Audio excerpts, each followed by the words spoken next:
regards to safety in Indonesia, I've never had a problem. I've never once felt that threatened or unsafe. Like I said, Indonesians are lovely, friendly, kind people, and most of them are very warm and welcome to foreigners. So never been an issue.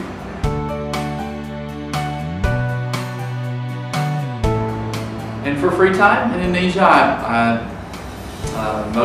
what I enjoy the most of my free time is spending time with my family, my wife and our 2 children.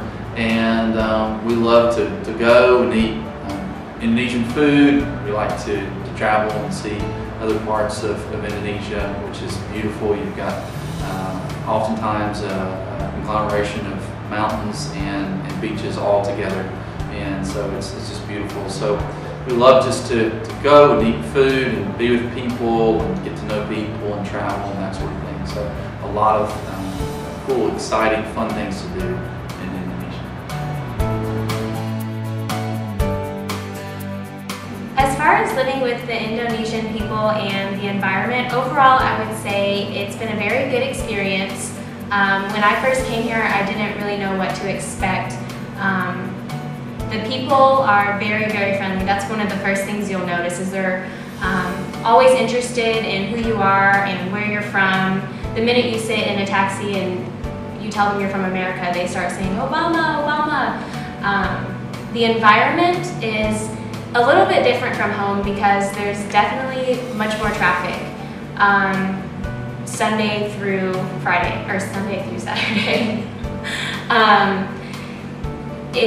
There are no pedestrian walkways, there's no sidewalks, so that was a little frustrating at first. You basically just have to kind of learn how to stop cars with your hand, but there's a certain kind of method to it, so you'll be okay.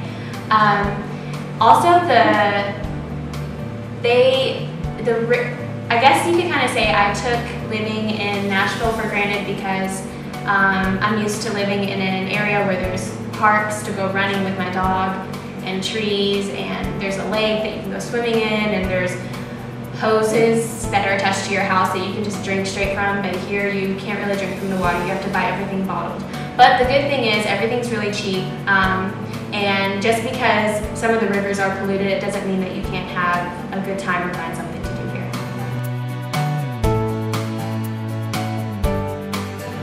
As far as the students at BBS, from my experience, they've been very respectful and they're actually a lot of fun.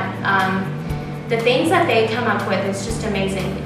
One of the very first things I noticed about the students was how creative they are. Even at the P3 level, it's just amazing the type of artwork they produce. I mean, some of these kids should work for like professional green card companies like Hallmark, seriously. And then in 5th grade, I do this thing called English projects with the kids, where they have to incorporate at least half of their spelling words into some sort of skit or performance or a poem or a song or a dance, and the things that these kids come up with and the props that they bring from home and the way that they implement and integrate the vocabulary in their performances is just, it's amazing to me that they can come up with the performances and the material that they do. One of the things that's been really interesting teaching here at Bina Bangsa School has been learning a new curriculum and learning to operate in a completely different style of teaching. I'm very immersed in the Canadian style of teaching and the Canadian style of being in a secondary school, so learning the Singaporean way, the Bina Bangsa way, the Indonesian way has been challenging, but at the same time very rewarding, just to teach with using a different type of lens and microscope to understand what's expected and what the students expect, and broadening your teaching abilities and your teaching skills.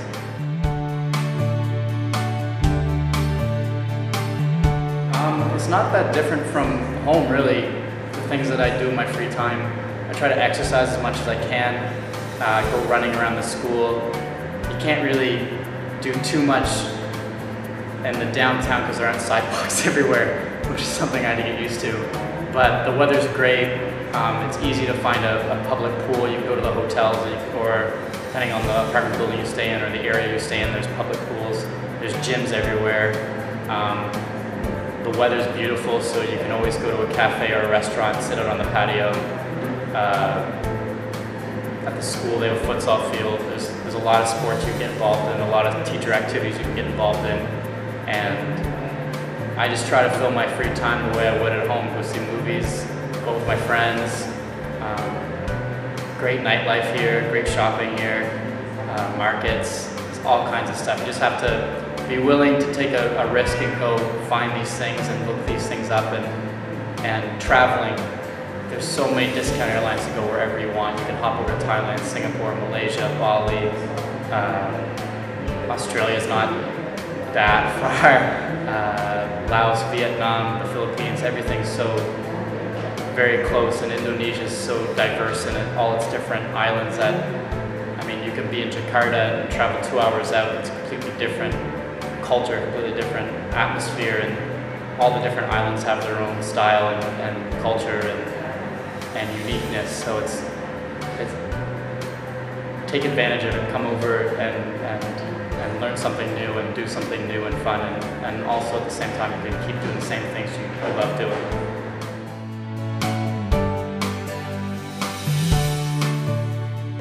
My students at BBS are great compared to the students that I had in the United States.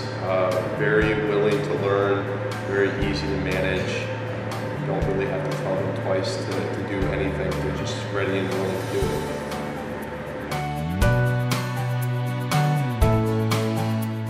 I feel really safe living in Indonesia. I mean, even where there was an issue earlier this year about a video released in America about people practicing Islam, I never felt unsafe to go outside as long as you keep your head about it.